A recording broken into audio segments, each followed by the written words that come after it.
de um escritor, né? E a formação dele em letras, né? Um autor, mas ele, apesar da formação em letras, ele acaba enveredando no campo da antropologia, da religião, da mitologia, e ele se torna o maior, assim, talvez, o maior especialista em religiões comparadas, em mito, né? E relatos mitológicos, né? Eu coloquei aqui para vocês o que a gente vai trabalhar, a biografia dele, que é muito importante para a gente entender como é que se construiu como é que ele se construiu intelectualmente, o encontro dele com o mito já na infância e a vocação que ele vai desenvolver a partir daí, as culturas comparadas que ele vai fazer, comparação, né? Vai chamar as máscaras de Deus. Ele vai também estudar, o trabalho dele é todo no sentido de mostrar o poder do mito, e culminando com a contribuição dele com a ideia de jornada do herói e o monomito. Tá? Vocês vão ver que ele tem muita importância no estudo do mito em geral, né? Mas também mostrando como o mito está presente na nossa vida e no cotidiano. Né? Gatilho, esse negócio de mito, tá me deixando meio nervosa, mas tudo bem. É o mito, né? Tá gatilhando aqui, mas o mito, né? Esse mito que foi criado, e a própria maneira de falar mito não cabe. Não cabe. Esse nome mito nunca achei que combinava com a situação, porque não se trata de um mito, é uma forçação de barra, né? Que aconteceu. Bom, vamos lá então? Vamos começar. Joseph Campbell, então, ele é americano, né?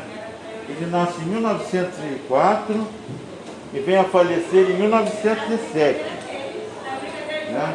Nasceu em Nova York, era de uma família católica. São um dado interessante que o catolicismo é minoria lá nos Estados Unidos. Mas os grupos católicos são bem fortes e conservadores lá. Ele foi de uma família, ele era de tradição irlandesa, que foi lá para os Estados Unidos, e era uma tradição católica mais conservadora, né? Vai marcar muito, ele estudou em colégio de freiras, não é comum lá nos Estados Unidos, mas ele teve uma formação católica. Então ele já tem na formação da infância contato com os santos, o contato com as procissões, o contato com os paramentos do padre, com a vestimenta, os hábitos das freiras, as cores que mudam na liturgia. O catolicismo, dentro do cristianismo, é a religião mais rica em símbolos. Tanto que na nossa primeira aula a gente falou, o cristianismo foi uma resistência dentro das religiões. O cristianismo tem absolutos defeitos também, tá? O catolicismo, né? Tem muito, toda a religião, tudo que é humano tem problema, né, gente? Mesmo que ele esteja buscando uma espiritualidade, tem problema. Mas o fato é que dentro das religiões, o cristianismo foi uma das que mais preservou o simbólico. Você vê que quem aqui foi criado em tradição católica, você vê a riqueza de uma missa, né?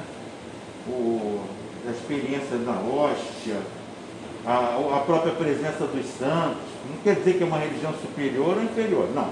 Quero dizer, para o imaginário ocidental, ela foi importante, foi uma espécie de único lugar no âmbito religioso onde você pôde preservar imagens, pinturas. Você vê que a arte tem muito a agradecer à religião católica, porque foi o lugar onde os artistas puderam pintar vitrais. Você não teria um Michelangelo, você vai no Vaticano, se um dia vocês forem, você vai ver a riqueza das obras de arte ali presentes, né? O protestantismo trouxe outra contribuição. Foi uma religião uma teologia mais aprofundada. O protestantismo ele se associou a movimentos mais revolucionários também, algumas facções do protestantismo também trouxe contribuição. Mas no sentido iconográfico, simbólico, de produção de imagem, foi pobre. Assim como o islamismo. Você vai numa mesquita, não tem sei se vocês viram alguma mesquita do Catar agora, mostrando. É pobre no sentido de você não vê figuras, não pode mostrar figura de Deus, não pode mostrar figura nenhuma. Tá? Então, o Campbell foi criado já nesse catolicismo e é rico nisso. Bom, mas na infância teve uma coisa que marcou mais ele aí, mais do que qualquer outra coisa. Foi a ida que o pai dele teve com ele e os irmãos, numa exposição era uma espécie de show que se fazia. Vamos chamar assim aqui no Brasil, quando você tem um negócio, vai numa cidade, tem o cateretê, aí faz um show para mostrar para os turistas, o pessoal chama de macumba para turista, né?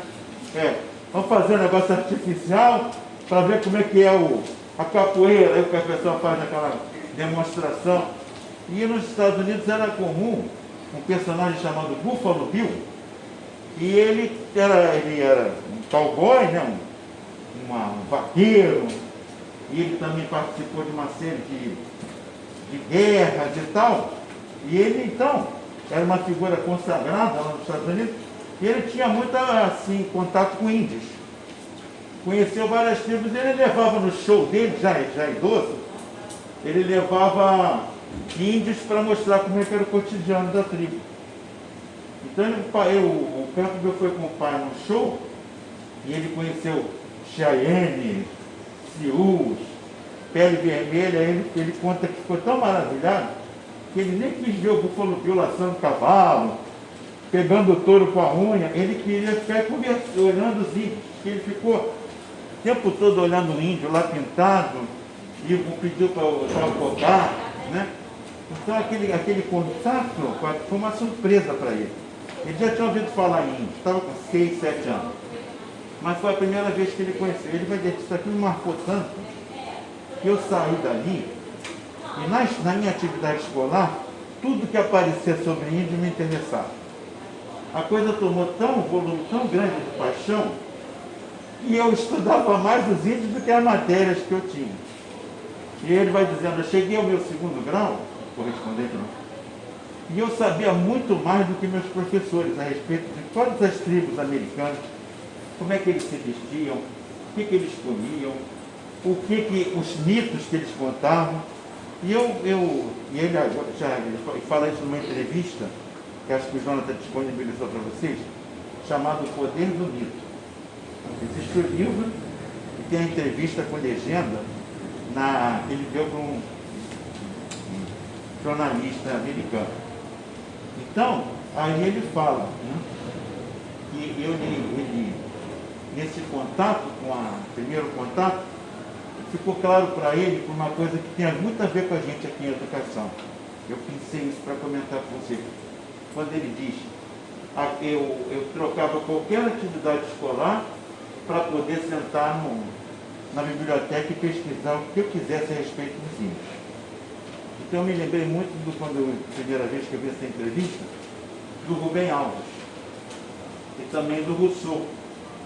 Cada um a seu tempo. Rousseau, quem estudou aqui o Rousseau comigo viu isso, o Rousseau vai dizer que a melhor pesquisa, você já sabe que a tua educação está dando certo quando você apenas citou ou apontou um caminho e aquele aluno por si só vai pesquisar sozinho, sem medo de fazer prova, sem querer tirar nota, ele vai à pesquisa pelo prazer. Quem viu o Rousseau comigo aqui sabe que a função do professor do Rousseau é criar no Emílio o desejo de aprender. E o Rubem Alves, já contemporâneo nosso, vai dizer que a função do professor é erotizar o conteúdo de ensino. De maneira que ele não precisa nem dar prova, ele não precisa nem ameaçar, porque o próprio aluno vai querer saber até mais do que o professor. Porque o professor conseguiu passar para ele o prazer de aprender. O Rubem Alves vai chamar isso de pesquisa vagabunda. Ele vai dizer, a melhor pesquisa é a pesquisa vagabunda, porque aquela que o aluno sentou, está de 3 horas, ele não vai fazer prova sobre aquilo. O pai, a mãe vai perguntar, o que está fazendo aí? Está perdendo seu tempo? Não, ele está exercendo a experiência de aprender mais genuína, que é aquela que vem do teu prazer de aprender, de buscar. E ele vai dizer que isso vai marcar toda a experiência escolar dele, né? Então ele estuda profundamente, né? Foi também visitar, eu vou pedir ao pai, depois disso, para levá-lo para conhecer o Museu Americano de História Natural. Aí então ele ficou maravilhado, porque é um museu completo que mapeia a história americana. Ele teve muitas informações e viu ali muitas tribos que já estão extintas, né? Vocês sabem que lá nos Estados Unidos foi um verdadeiro massacre. Você hoje só tem arremedos de tribos, né? Daí a preocupação de todo mundo com a nossa região amazônica, porque o Brasil, com todos os problemas dele, foi o país que mais preservou. Para vocês terem uma ideia, apesar de tudo, né? Apesar desse absurdo que a gente viveu recentemente com relação à Amazônia, você vai verificar que lá ainda existem tribos que não tiveram contato com outras pessoas. Você só consegue chegar perto filmando, porque eles fogem, eles são ariscos, eles entram pela mata. Então não tem mais isso em lugar nenhum do mundo. Então você verifica como o Campbell ficou maravilhado ao ver roupas, objetos produzidos que têm acesso aos mitos de tribos que já nem mais existiam. Porque a conquista do Oeste, que eles chamam lá, na verdade foi uma chacina para construir estrada de ferro, que aconteceu também aqui, por exemplo, com a Transamazônica. Construíram aquela estrada transamazônica, que boa parte dela foi construída na ditadura militar, boa parte dela não funciona mais, e morreram muitos índios ali. Porque aquela estrada, para passar pela região da Amazônia, ela criava povoados. E aí naqueles povoados começou a aparecer gente que se armava. Aí começa a questão dos garimpeiros, a questão do tráfico de animais, e coisa que continua acontecendo até hoje, né? E que vocês vejam a atualidade, mesmo na visita do presidente Lula lá à COP, né? Todo mundo está esperando do Brasil exatamente uma postura de proteção ambiental, de desmatamento zero, e respeito a essas comunidades originárias. Bom, então ele estudou profundamente as culturas dos povos originários americanos, as diversas tribos, muito mais do que as disciplinas da escola, como eu falei. Tornou-se ainda bem jovem um profundo conhecedor das sociedades nativas americanas. E já percebia nesse momento o mito como fio condutor da cultura indígena. E depois ele vai ver que o mito é o fio condutor de tudo, da cultura indígena, o fio condutor da história dos povos mais variados. Mesmo que ele não tenha uma religião, na literatura, quando não tem um mito passando por uma religião, ele vem pela literatura, ele vem pela arte, ele vem pelas histórias, pelas narrativas que são contadas, tá? Então, ele começa a perceber o mito como um fio condutor da cultura, tá? Perpassa todos os momentos da vida pessoal e social na cultura tribal. Por exemplo, o nascimento, a educação, a educação feminina e a masculina, que são separadas, né, na comunidade tribal. Não é uma educação única para meninos e meninas. Na comunidade tribal você tem geralmente uma educação que a menina segue as figuras femininas, a mãe, a tia, as irmãs, e na cultura os meninos seguem os padrões masculinos. Então isso não existe lá. Mas, por exemplo, você vai ver que o mito está presente no nascimento, na educação feminina, na educação masculina, nos conflitos, nas guerras, tudo movido, tudo tem um mito para narrar. Na alimentação, que você vai nas tribos, eles têm mitos que relatam a origem da batata, a origem do feijão, a origem da mandioca, né? Então, mitos da alimentação, da própria agricultura, da caça, mitos relativos à saúde, toda uma cultura de cuidado, de remédio, de cura, calcada no poder mítico do xamã ou do pajé. Então, você vai ver que tudo permeia, o mito permeia as formas de organização familiar, são todas mapeadas por mito.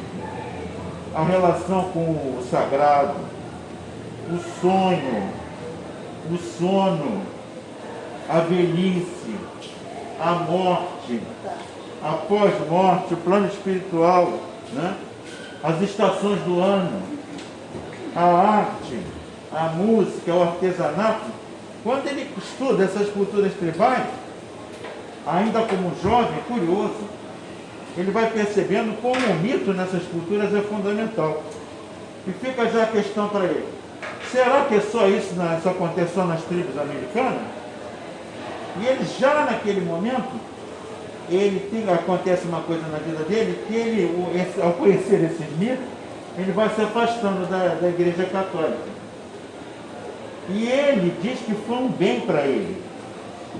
Porque quando você não sei se aqui, quem frequentou a Igreja Católica talvez saiba disso, eu frequentei muitos anos, né? Cheguei a pensar em ser padre. Você dentro daquela estrutura, você não se atreve a olhar ela por fora, porque você está dentro do processo. Então, quando você vai comungar, uma vez eu estava dando aula de catecismo para criança, aí o padre entrou. Eu assisti, não disse assim, porque tinha isso, é muito desagradável. Quem dê aula aqui em colégio religioso, se prepara, pode acontecer isso.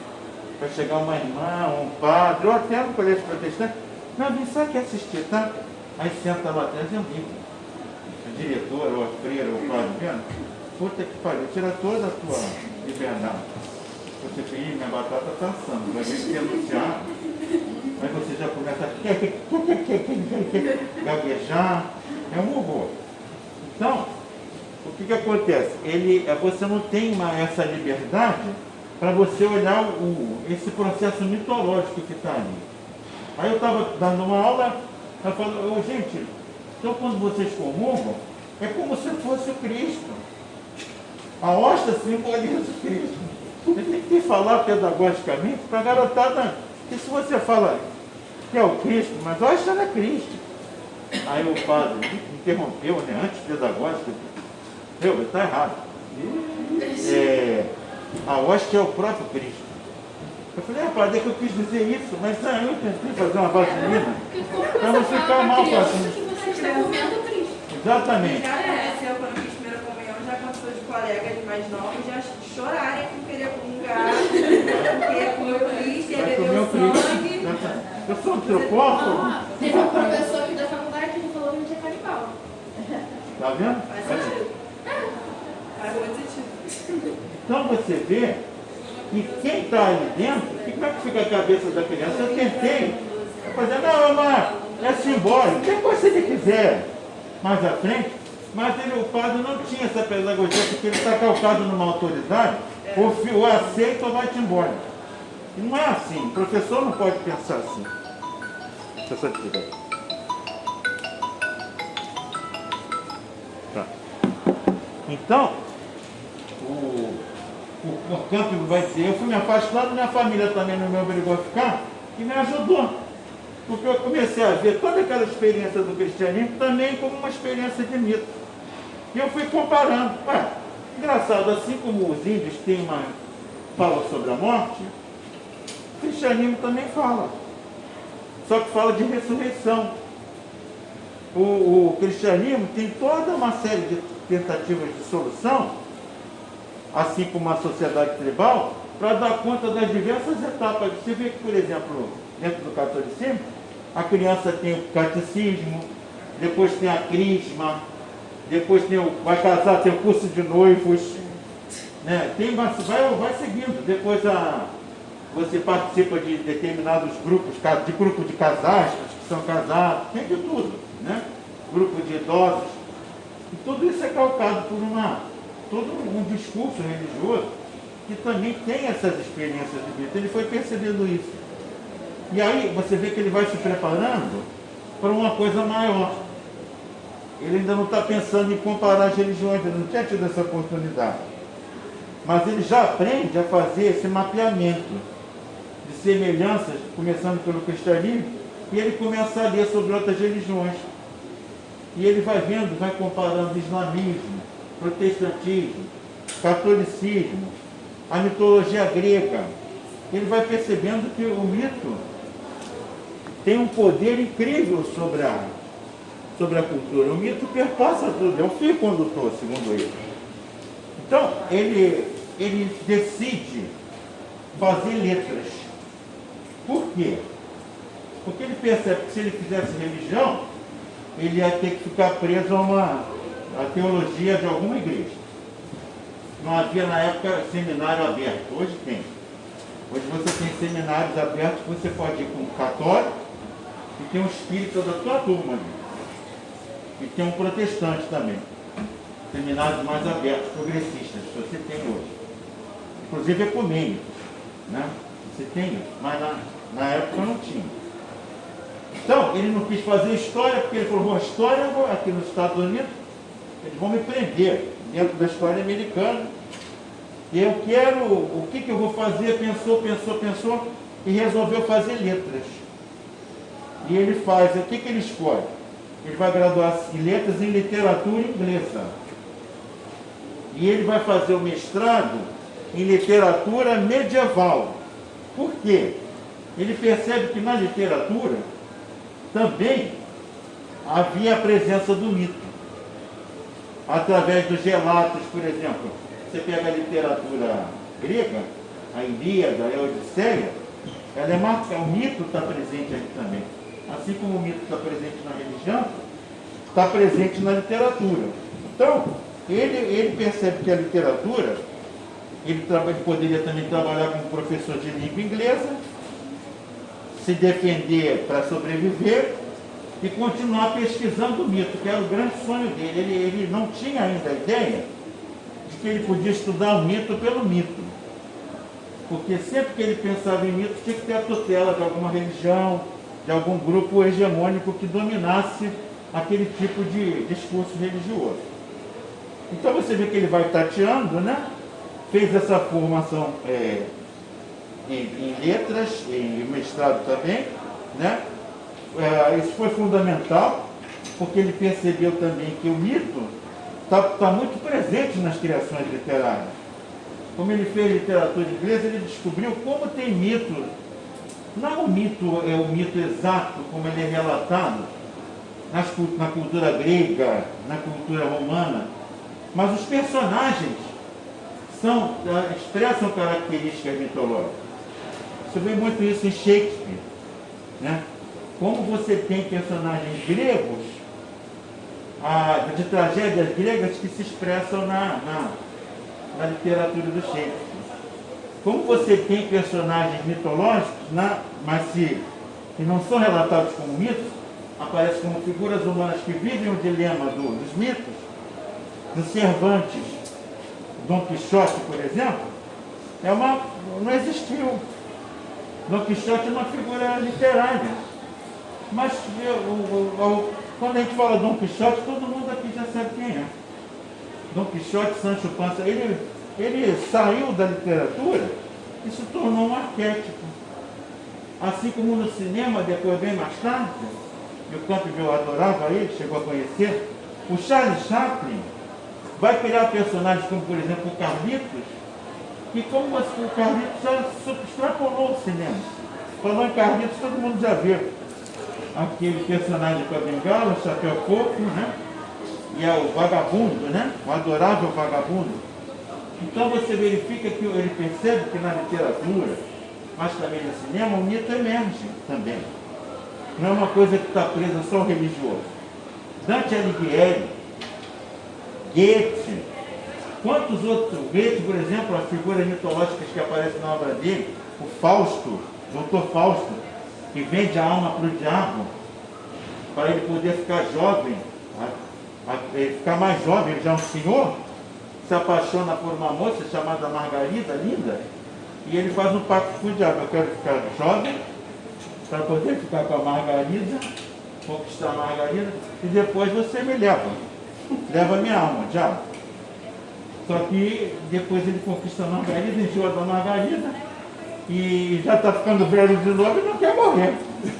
E o diabo, ó, à meia-noite vem buscar tua alma. Parece coisa daquele filme do Zé do Caixão. Meia-noite vem buscar tua alma. Então, e ele tentando dar um drible no Satanás que está vindo buscar o corpo buscar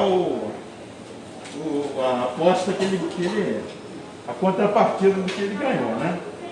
Então acontece uma coisa muito interessante, quando ele vai desenvolvendo, ele percebe a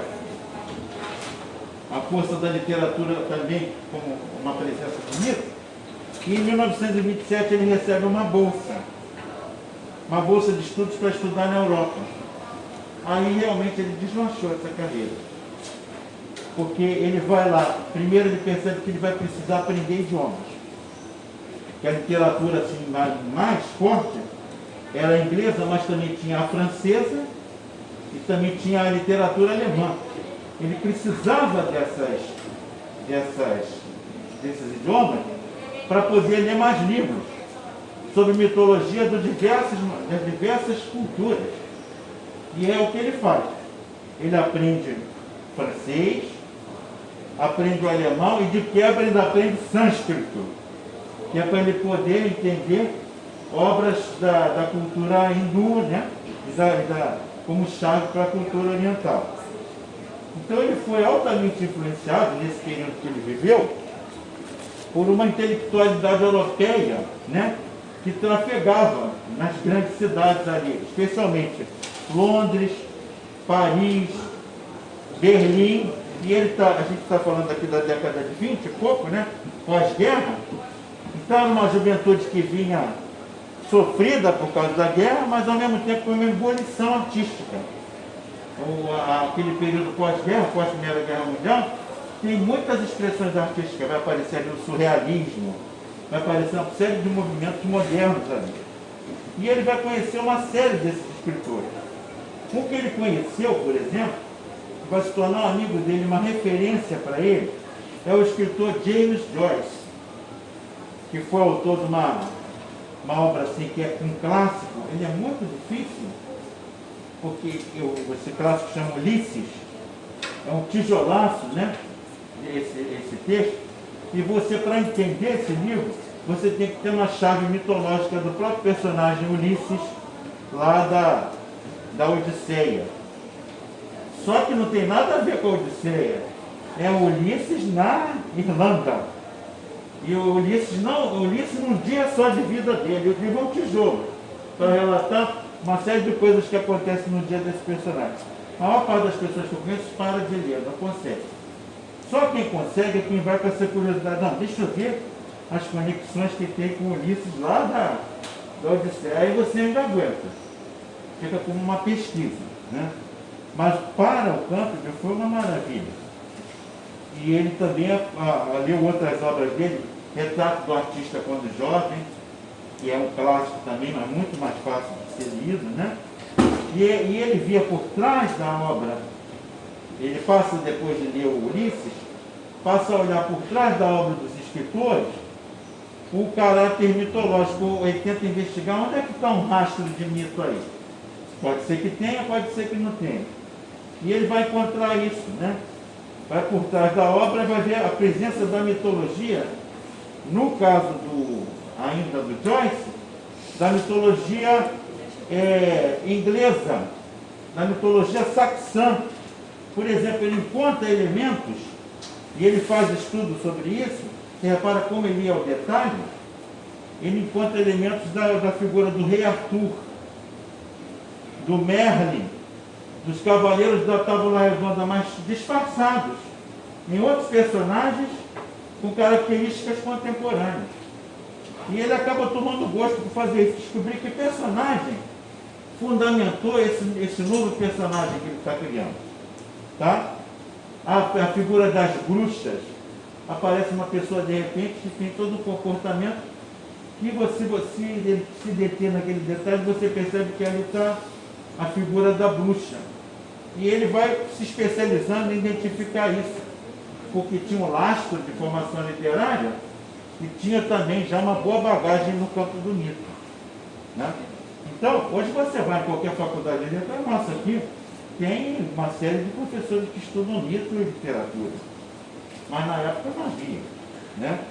Então, Joyce e sua obra ajudaram o Campbell a perceber o sentido universal dos símbolos. O mito como veículo de símbolo e a literatura também. Tá? Foi nessa atmosfera que Campbell conheceu outro grande escritor da literatura universal, Thomas Mann, que foi também uma influência absoluta no seu pensamento. Também conheceu a obra de artistas modernos, como Paul Klee e principalmente Picasso, que estava ali produzindo, né? E o Picasso, por exemplo, Paul Klee, ele já vê isso, né, na figura feminina mítica, mas ele vai fazer uma leitura também da presença do mito na obra do Picasso. Você vê muita presença do touro, e ele vai fazer uma associação, vários quadros do Picasso, ele coloca o touro, e as touradas como tema. O próprio Guernica, que é o grande clássico dele, aparece lá de repente uma cabeça de touro. O Campbell vai ter textos mostrando a associação ao labirinto do Minotauro, né? E tentando estudar a presença dessas figuras mitológicas na cultura ibérica, da qual vem o Picasso, né? Espanhol, né? Conheceu naquele momento, aí sim, conheceu quem? A obra de Freud e de Jung. Aí pronto. Agora fechou. Ele estudou religiões comparadas. Estudou a mitologia presente na literatura. Aí vem o primeiro Freud, e passa a questão do sonho, do inconsciente. E veio Jung, e arremata com arquétipos. Você vê que ele está com todo o espectro oh meu Deus, da aquarela, né? Ele já conseguiu coletar todas as cores da aquarela. Freud, Jung, agora é com ele mesmo. Vai pegar o pincel e vai fazer a pintura de tudo que ele passou a conhecer sobre isso, né? Vai ser a produção da obra dele, né? Então ele conheceu naquele momento o trabalho de Freud e Jung, bem como também conheceu um místico hindu, que foi muito importante na década de 50, 60. Eu cheguei a ler alguns livros dele. Ele fazia muitos congressos, ele participou muito de movimentos de espiritualidade, ele influenciou muitos movimentos hippies, chamados Jiddu Krishnamurti. Não sei se alguém já ouviu falar nesse autor, ninguém ouviu. Krishnamurti tem livros lindos sobre espiritualidade. E ele marcou muito pessoas que faziam retiros espirituais, mas não queriam mais naquele plano católico, protestante, estavam buscando uma matriz oriental. Teve uma época, década de 60, 50, 60, 70, que chegou muita influência hindu aqui.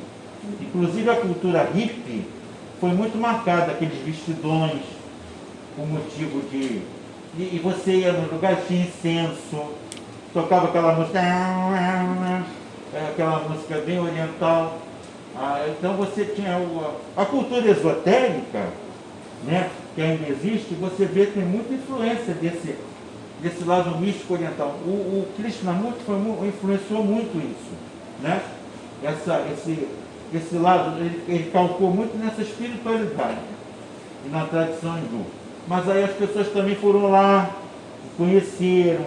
Tinha muita gente que ia fazer viagem para a Índia e voltava com roupas, voltava com hábitos, né? E muita gente que foi para a Índia, e o próprio Campbell percebeu a riqueza da vida. Porque na Índia, se você tem mitos presentes em todos os povos, na Índia você tem centenas de subgrupos culturais. Então você tem uma enormidade de deuses. Alguns são animais, outros são seres humanos. Então é tudo muito, é uma riqueza incrível. Eu tinha uma amiga que ela... Foi, querida? Desculpa, Não, pode falar, querida. Não, porque eu estou falando, tem um filme, acho que alguém já viu no passado. Você deve ter visto, que é aquele Comer, Rezar e Amar. Ah, sim, da Julia Ela Roberts. não vai pra Índia, acho que ela vai pra Tailândia, não sei Uhum. onde ela vai. E aí ela tem assim, é muito lindo esse filme, porque ela vai pra Itália, depois vai pra Itália por causa da comida, porque ela quer comer tudo que ela sempre se privou de comer. Uhum. E depois, no final, né, ela vai pra, eu acho que vai pra Tailândia, e ela tem contato com essa cultura, religiões e tal. E tem um senhor lá que guia ela, é muito lindo essa parte do filme. Eu, assim, quem não viu, é muito assim, rico, então não tem nem como falar. É comer, beber e rezar, não é É isso? comer, rezar e amar. Comer, rezar e amar, exatamente. Eu vi há muito Eu tempo. só vi o filme. E ela vai com aquela como, ela sai como uma turista que quer curtir. Isso, porque ela passou por um divórcio, ela tipo cansou É. daquela vida dela, que ela sempre se privou, ela sempre estava presa no relacionamento, sempre dependendo. E aí ela pensa, agora eu vou viver pra mim, eu vou me conhecer. E aí a parada no final dela, eu acho que é na Tailândia. É um momento E aí de crise, né? E ela quer se reinventar. É muito bonita essa história. Fala aqui. Inclusive, eu não consigo. Esse livro é muito bom. Ah, você leu o Não, livro? Se vocês puderem, leiam o livro. Ah, porque o livro deve ser bem mais completo. Assim, com certeza. O livro, eu estava falando aqui com elas, que o livro é uma experiência assim, de leitura mesmo. Porque é nessa pegada aí mesmo que a Camila estava falando. E aí, inclusive, tem uma parte do livro que ela fala que existe uma palavra em italiano, se eu não me engano, é só de curiosidade mesmo. Sim, sim. Que se chama abraciamo, é o nome é a palavra em italiano. E que ela está na Itália, tem um momento que ela está na Itália. E essa palavra significa, traduzindo, uma das traduções dela, é atravessar. E assim, o livro fala muito sobre isso, sobre esses caminhos que ela vai trilhando na vida dela e sobre o autoconhecimento também, que ela vai se conhecendo em diversos lugares e não só em um. Esse livro é incrível. É muito bom porque tem uma cena da Itália que ela tá comendo um monte de pizza e a amiga dela tá engordando, já aumentei 2 números. Aí ela, cara, eu cansei de comer, contando caloria, contando. Muito isso. Eu sei que eu falei sobre ele, porque a parada final é na Tailândia, parece, e ela tem contato com essas religiões aí, esse guia espiritual, mas é muito bom. Mas é um itinerário parecido com o do Campbell, que esse foi muito legal, porque ele depois vai percebendo, ele vê o Krishnamurti, ele vê com uma chave para ele, já tinha começado a aprender sânscrito. Aí vem o Jung também tem livro sobre psicologia oriental. Ele abre essa brecha. Então ele conheceu o Jung, né? Foi lá na casa do Jung, conversou com ele. Então ele também se abre para essa possibilidade e ele também vai também conhecer a cultura japonesa. Então você percebe como ele vai se construindo para depois fazer esse trabalho das religiões comparadas, né? Então ele conheceu o Krishnamurti, né? E vai desenvolvendo cada vez mais a ideia que tudo estava conectado, né? Mas ao mesmo tempo ele vai sempre se lembrar que ele um dia foi católico e que agora ele estava percebendo que não tinha mais uma religião fixa, ele não podia ser chamado de protestante e tal, mas ele vai dizer, eu nunca me senti tão próximo do sagrado.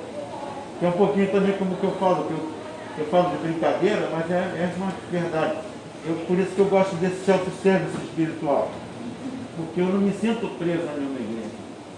No entanto, eu me sinto mais preso a parâmetros como o amor, como a sensibilidade, como a paz, a ajuda, o cuidado.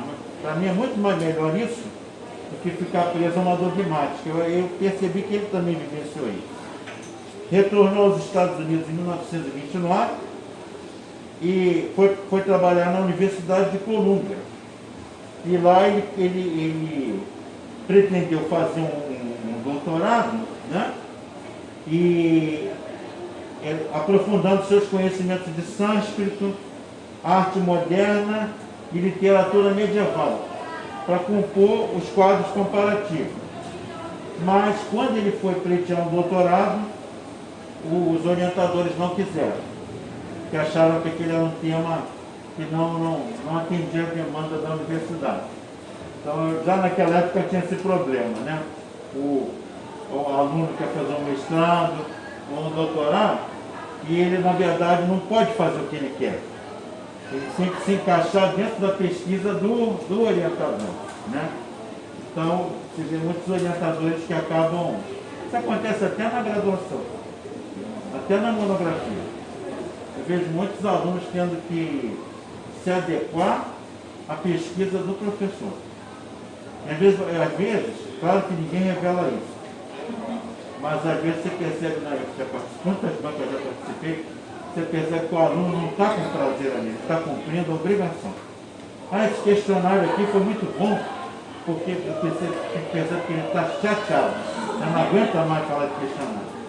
Mas ele está cumprindo a tabela porque sair logo da faculdade e tal. Né? Eu me pergunto, por que um orientador não pode... Tá bom, você quer fazer isso? Vamos embora, eu vou aprender também junto. Mas não fazem.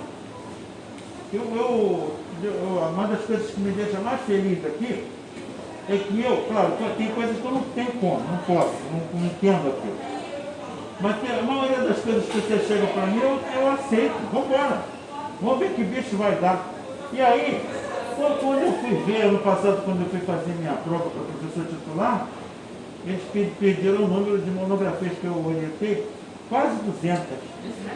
E eu fui ver os temas mais variados, Harry Potter, Rubem Alves, tem de tudo.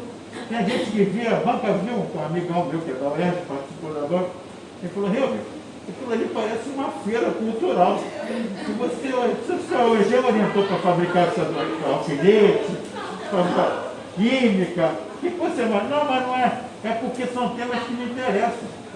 Então, mas eu entendo também os professores, porque muitos querem ser lembrados como especialista ultra sofisticado daquele assunto. Aí é de cada um, né? Bom, então, graças a Deus não me atrapalhou. Eu passei para titular, então não preciso mais fazer mais nada. Agora eu já cheguei a general. Agora é que eu vou ficar mais vagabundo ainda. De orientar de forma vagabunda. Então, seus estudos, né, se aproximaram desses autores que ele falou antes, mas já agora fora da academia. Foi a melhor coisa que ele fez. Porque ele acabou tendo uma liberdade que ele não tinha.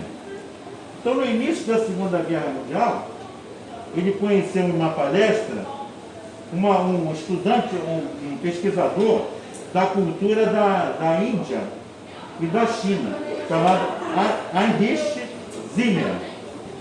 E esse Heinrich Zimmer foi uma grande influência intelectual para ele, que inclusive aproximou ele não só da cultura chinesa, mas como levou ele ao Japão e introduziu ele nesse mundo.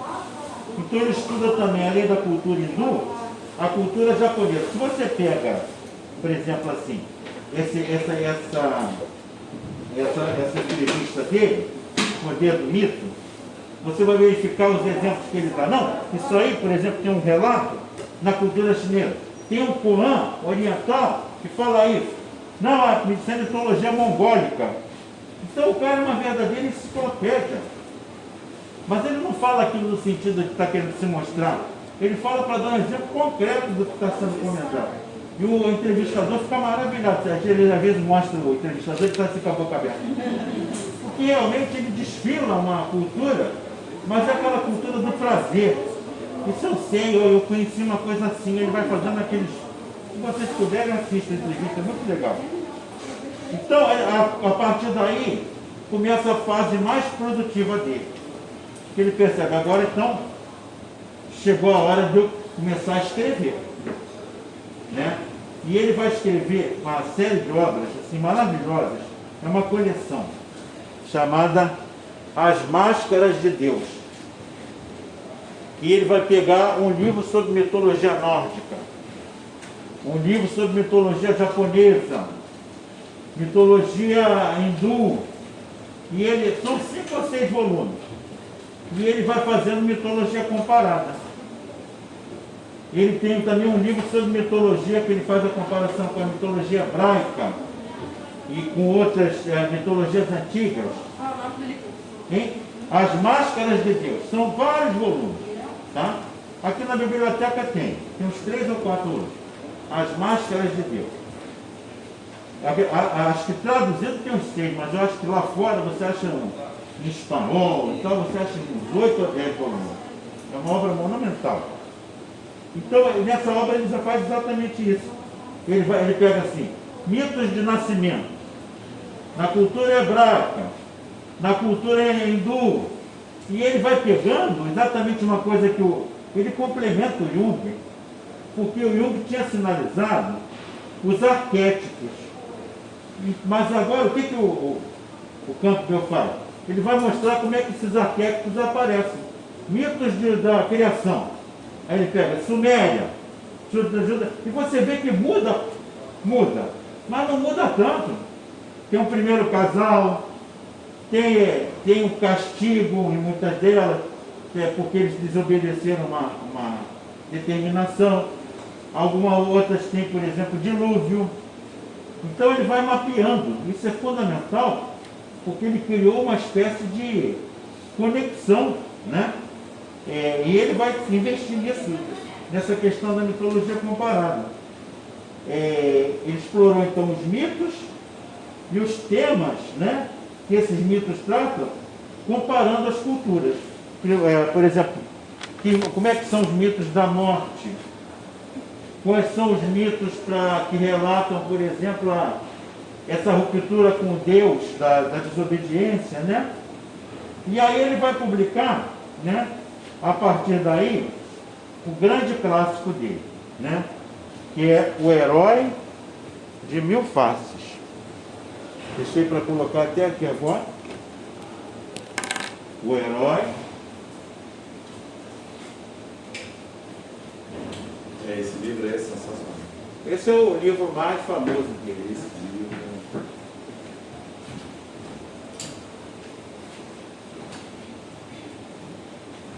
E qual é a tese desse livro? Se nas Máscaras de Deus ele fez mitologia comparada, no Herói de Mil Faces ele vai ter... Será que tem um ponto em comum entre os heróis? Tem um ponto em comum entre os deuses? Será que como é que é as histórias deles? Se eu comparar, vai ter alguma semelhança? E ele se surpreende, porque ele vai perceber que não há muita variação. Se você pega a biografia de Jesus, se você pega a biografia de Buda, se você pega a biografia de Maomé, se você pega a biografia de Moisés, se você pega a biografia até que não foram fundadores de religião, mas grandes místicos, biografia de Francisco de Assis, tem um ponto em comum nelas todas. Quer falar aqui? Tem o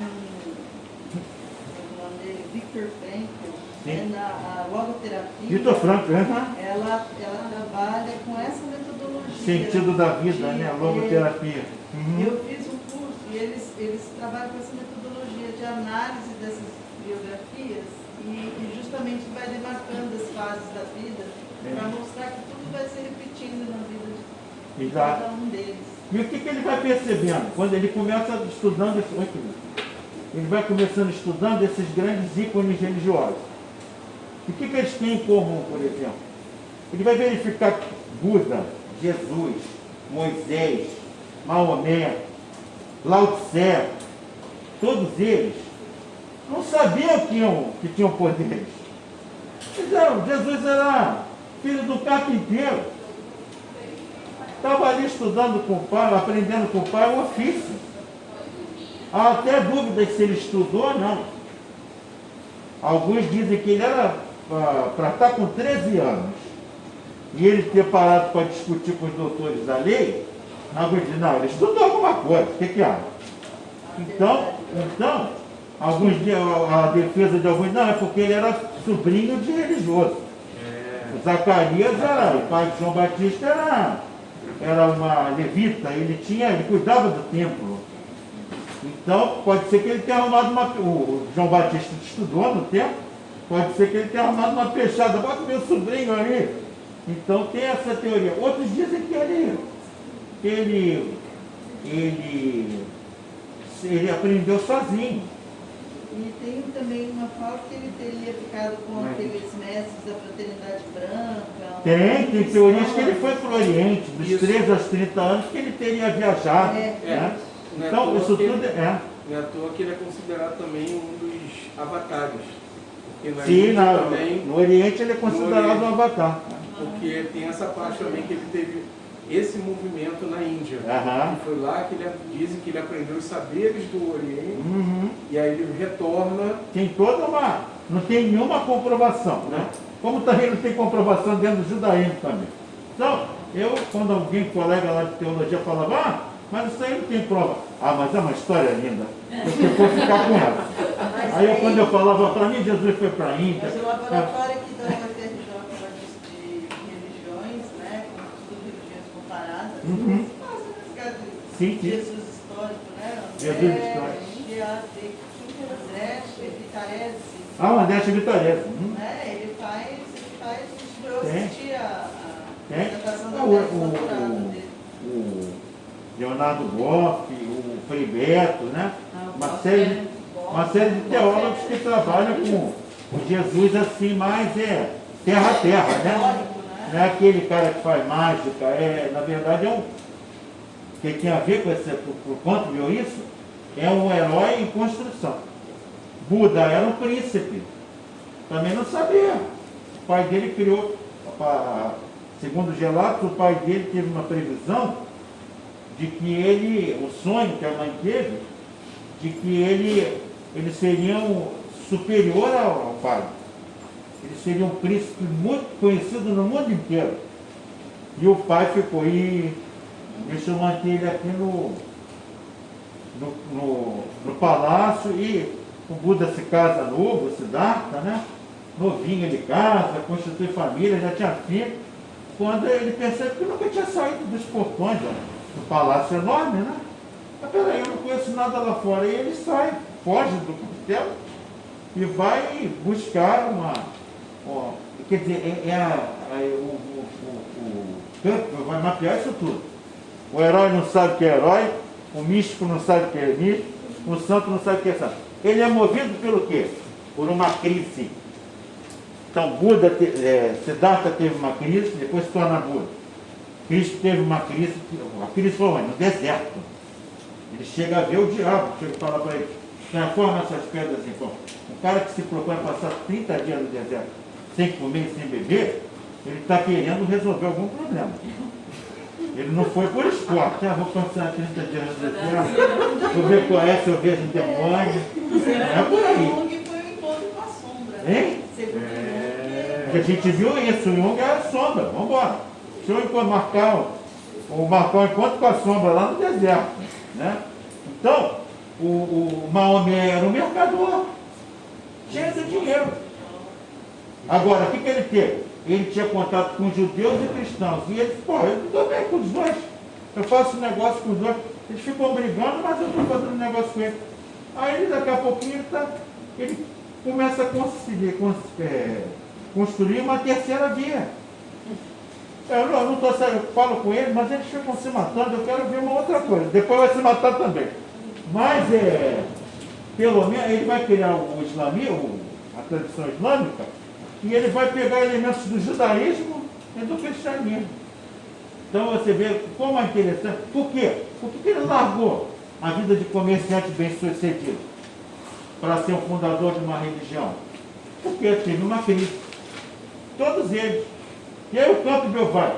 Mas peraí, Francisco de Assis era um jovem que participou de guerras, rico, e quando ele volta para numa das batalhas, ele vê o pai dele, que era um grande comerciante, deitando e rolando. O que vocês trouxeram lá do inimigo? O que vocês roubaram? Eu pago isso aí pelo ouro. Ele percebeu que o pai dele subvencionava o exército, vivia da morte para lucrar. Então ele tira a roupa, uma cena famosa, né? Sai pelado pelas ruas, até que ele acha um saco de batata e bota no corpo e se torna Francisco. Ele foi uma crise. Quem puder assistir, é romantizado, tá? Mas quem puder assistir um filme lindo, Irmão Sol, Irmão Lua. irmão, muito bonito, que é o Francisco e a Clara. Os dois atores, ele e a Clara, são lindíssimos. É do Bernardo Bertolucci. Romantizado, tá? Mas é muito bonito o filme. A fotografia, tudo. Bom, então, o que ele vai começar a perceber? Né? Há um modelo comum de história que envolve os heróis, os grandes líderes, que parte de uma aventura. Ele vai buscar uma vitória sobre uma crise que é decisiva, e ele retorna transformado. Ou ele morre, mas transforma o mundo, transforma a maneira das pessoas viverem, né? Então essa é a tese central do Herói de Mil Faces. Acho que as civilizações oferecem, por exemplo, uma série de personagens como Apolo, Wotan, Buda e numerosos outros protagonistas das religiões, mas também dos contos de fada, da cultura popular, que representam essas mesmas faces de personagens da história que passaram por provações, que ele vai, o que é genial nisso? Ele vai, de repente, mapeando essas etapas, né? E ele vai juntar o conceito de arquétipo e vai mapear essas etapas do herói em construção. E ele vai hoje os livros variam, você acha aí a chamada jornada do herói, você vai verificar que eles variam, mas em média você encontra 12 estágios que eu anotei para você. Primeiro, é uma pessoa comum, tá? É um Zé Ninguém, qualquer um deles. Não sabe da força que ele tem. Mas um dia ele vive alguma coisa que funciona como um chamado. O que é isso? Uma voz. Pode ser que ele... São Paulo ficou cego. Caiu na estrada da mar, ficou cego, depois passa a enxergar. E aí muda a vida dele. Deixa de perseguir cristão e passa a ser um cristão, líder cristão. Você vai vendo esse personagem Francisco, que a gente acabou de citar. O cara é comum, tem alguma coisa que acontece na vida dele, um problema, alguma situação que faz ele rever os conceitos. Peraí, tem alguma coisa errada comigo. Às vezes é um dom que começa a aparecer, tá? Mas ele recusa. Não, que é isso? Ele começa a perceber que tem um dom para liderar pessoas. Ele começa a perceber que ele consegue ver injustiças onde ninguém vê. Ele começa, Sansão, ele vê que ele é forte. Se ele deixa o cabelo crescer, ele dá porrada em todo mundo, ele ganha do exército. Depois quem vai trair ele é a própria Dalila, que corta o cabelo dele, o Sansão fica fraco. Então você vê que é alguém que é comum, ele percebe que tem alguma coisa, uma liderança, uma força, mas ele resiste, eu não quero isso, vou arrumar problema, deixa eu ficar aqui na minha. Mas aí ele encontra um mentor. O mentor é um líder, um guia, um filósofo, alguém que vai falar, você não percebeu? Todo mundo está percebendo? Você tem uma missão, rapaz. Só você vai poder fazer isso. Espere que ninguém faça. Não adianta você se esconder. Porque onde você estiver, isso vai te chamar. Você pode se fugir agora, mas você vai, só você pode fazer isso. Né? E o mentor, então, vai acabar incentivando ele a perceber aquela força. E aí vem um outro momento. Ele aceita a aventura, vem o primeiro grande obstáculo. Ele vai chamar de primeiro portal. Provações. Ele vai conhecer aliados, vai conhecer inimigos, né? Aí vai passar por uma outra etapa. Ele já sabe quem são os amigos, quem são os inimigos, ele já tá ciente da situação e ele já se vê pronto para... Pode pegar em qualquer personagem desse que eu falei, tá? Se eu for ficar falando de cada um, vai ler a biografia de cada um deles, mesmo que seja resumida, você vai ver isso. Ele que fez, não sou eu não, é o Cândida. Ele percebe que está chegando um momento, há um embate, e ele está pensando que vai ter a recompensa, mas o embate é muito duro, muitas vezes ele perde, mas ele por algum motivo, ele resiste e acaba saindo como vencedor daquilo. Vencedor pode ser qualquer coisa. Pode ser que ele morra e se torne um herói, uma referência para outros tocarem a revolução. Mas pode ser que ele mesmo consiga. E aí ele chama isso, quando ele ganha, quando o projeto desse herói vence, ele vai chamar, é o momento do elixir. Né? Ele conquistou o cálice sagrado. Né? Está presente lá na mitologia também medieval. Recebe a recompensa, sabe que conseguiu vencer aquilo, e aí tem o caminho de volta. No caminho de volta ele percebe que ele não só ganhou aquela batalha, mas ele percebe que ele se tornou diferente. Olha o selfie aqui do Jung. Atingiu o selfie, atingiu a maturidade, ficou mandala. O Caetano falou, ficou para ficar Odara, né? Aquele ficar mandala. Aquele ficou mandala, ele está inteiro. É aquela pessoa que se empoderou. E ele volta diferente e vai trazer a diferença para essa cultura local. E o Campbell vai fazer isso tudo. Qual é a surpresa do Campbell? Que o pessoal começou a usar isso na literatura, na indústria cultural. E ele percebe claramente, quando um dia ele é convidado pelo grande produtor e cineasta George Lucas, e ele fala, queria que você viesse me visitar aqui no meu... Na minha... Como é o nome? Hein? No rancho dele ou no estúdio? É no rancho e no estúdio, né? E ele, olha, queria te mostrar, estão aqui todos os roteiros, e o filme já estão rodando, é a saga Guerra nas Estrelas. O Luke Skywalker, eu me inspirei em você, tá? Eu li esse livro de cabo a rabo, e aí você pega essa jornada da Estrela, da Guerra nas Estrelas, o último episódio que eu vi, eu não sei se foi o último, que agora está em streaming, né? Eu tenho que ir atrás agora, que o Luke já está velhinho, né? Já está velhinho não, está um maduro, eu não sei se ele morre. Mas quem quer... Sem spoilers. Eu não sei. No cinema que eu vi, o personagem é uma menina, que ela é uma gari, catadora de lixo espacial. E ela reluta, todo o processo, tanto que daqui a pouco ela vive todo esse processo. Então, você vai ver que o Campbell vai ser utilizado nos estudos da indústria cultural. E pessoas começam a estudar as histórias em quadrinhos, os super-heróis, e você vários estudos a partir do Campbell.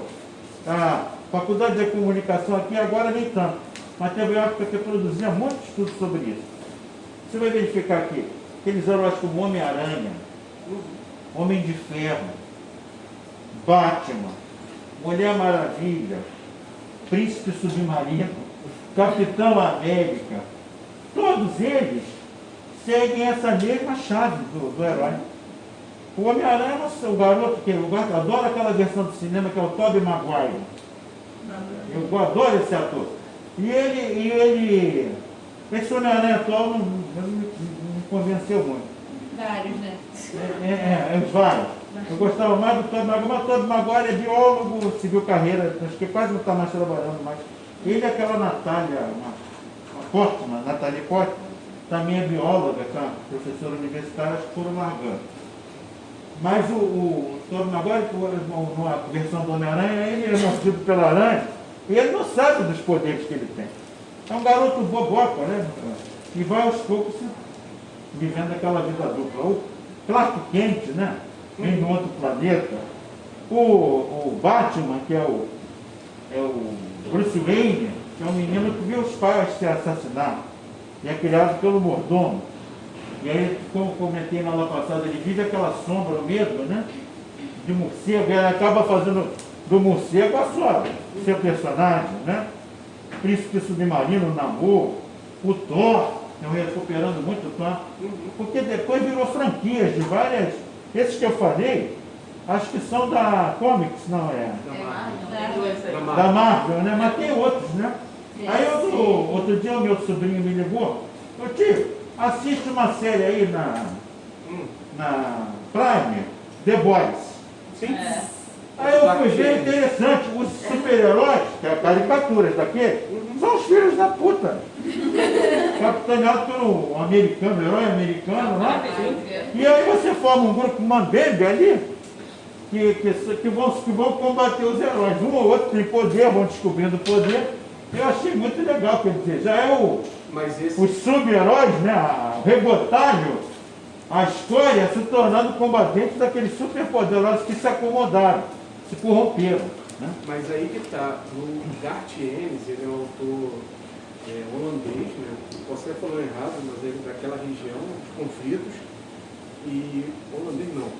Fugiu aqui com a região do Garth Ennis. E ele trabalha muito com essa relação do anti-herói e das paródias. Então, por exemplo, ele vem dos quadrinhos. Então, depois, essa dimensão da sanguinolência realmente vai mostrar esse outro lado. Porque quando você tem essa relação do herói, você só tem o lado bom. Então, por exemplo, o The Boys, pelo menos nos roteiros, né, no quadrinho, mais punk, né? Eu não vi, não. Muito mais. Nos quadrinhos é bem mais. As situações são mais catalógicas, assim, são bem mais complexas. Mas é curioso essa relação. Que você rompe com esse herói ultra bondoso, essa ultra aura, você mostra esse lado, esse herói mais humano. Esse herói que é mais desgraçado, entendeu? E você vê até o seguinte, entrando nessa vibe, por exemplo, o irlandês, me lembrei. Irlandês. É o Charada? Não, é o Charada que é o Charada. Tem um que foi feito agora pelo... O Coringa. O Coringa, eu torci pro Coringa. É o Joaquim Fênix, né? Vai ter o segundo filme. Ele é o personagem assim, não é aquele Coringa que é o vilão. Na verdade, ele é um Coringa que você percebe que ele está convivendo com uma... Então, eu acho legal que a jornada do vilão se colocando assim, vivendo a crise de vilão e vai ver o que vai vir por aí, né? Então, teve um outro também, que eu agora esqueci o nome, que eram super-heróis assim, que fracassados. Que um que morre, cai, jogam ele do alto no prédio. Passou o filme, eles são assim, uma espécie de imitações dos heróis, mas eles fracassam. Agora eu vou depois ver o nome desse filme, hein? Não. Você não está falando do... É um filme. Comédia? Deadpool? Hein? Não é Deadpool não, quando ele está montando a equipe? Ele vai entrevistando cada um e o pessoal vai morrendo na primeira ação. Pode ser o Deadpool. Será que é esse? Pode ser. Agora eu não sei, eu sei que são uns super-heróis assim, que estão se formando ainda. Bom, eu vou procurar, vou trazer depois uma coisa. Para fechar, olha só as séries que você vê hoje, todas seguindo esse roteiro do Campo do Herói. Guerra nas Estrelas, a gente falou. Shrek. Para pensar quem viu Shrek, você não segue isso. Fica que eu pensei no Shrek enquanto estava Pensou? por conta dos mitos, dos personagens. Harry Potter. Shrek é a melhor animação da criada, na minha opinião. Tá vendo? Harry Potter, o Hobbit, o Senhor dos Anéis e até os Jogos Vorazes. Sim. Né? Então você vai ver. Jackson também. Percy Jackson também, né? Porque ele vai se descobrindo como herói, né? Também. Então, como ele acaba sendo também uma fonte de estudos no campo da indústria cultural e da literatura. Hoje, tem até uma amiga minha lá da Letras, que ela estuda assim, produção de texto, ela trabalha com. Ela falou, uma das fontes que a gente estuda são autores que propõem roteiros a partir do campo. E para você segurar um público, tem determinadas regras que você tem que seguir. Faz parte da formação do escritor hoje. Olha só. Não, eu só ia falar uma coisa que é a última piada aqui, né? Você pega o Coringa, se tivesse o SUS, né? Ele não teria o filme, né? Como é que é? Que se tivesse o SUS, ele não teria o filme. Você sabe que outro dia eu estava vendo Tem que ver ainda. Estava vendo uma repórter lá falando dos Estados Unidos. Aí o pessoal, essa é a escada do Coringa? Porque ele tem, toda hora que ele desce uma escada ali, né? Tá. Bom, gente, então era só isso, tá? A aula que vem, então, a gente vai estudar o bachelar, não é isso? Tá bom. Obrigado pela presença. Então, quem